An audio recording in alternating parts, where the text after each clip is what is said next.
Pausava o Max, joga um pouco de água no filme. Vem aqui, o dedo aqui de novo, pelo corrente. Ó. Nos cantos aqui, vem com a espátula. Certo? Põe a mão no vidro para guiar ele, para ele subir. Subiu. Vem aqui, ó.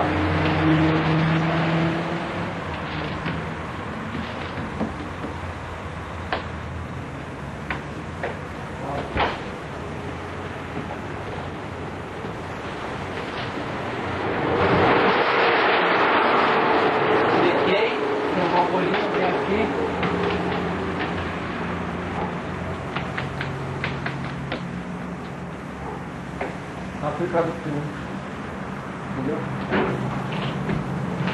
Mais fácil. Tem que fazer o que aqui, ó? Deixa eu nessa altura aqui. Deixa eu nessa altura. Para vocês dois dedos, certo?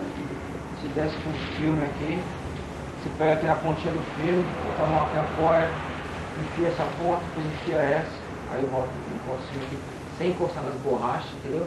Sem encostar aqui, porque qualquer coisinha que encosta pega sujeira, entendeu? Esse vídeo é meio riscado, não deu pra ver, mas qualquer coisa, se pegar aqui em cima pega sujeira, se pegar muito pega sujeira, se pegar aqui pega sujeira, então quer dizer, se nós já tiramos uma pestana, sabe o que é? E pôr ela pra dentro. Essa forma que vocês fizeram, se tivesse essa pestana era certo. Aí o filme estaria aqui, certo? Mas você arrancava metade só do plástico, não arrancava todo o plástico, não. E colocava o filme aqui, aplicava aqui, subia o vidro, depois arrancava o resto da metade.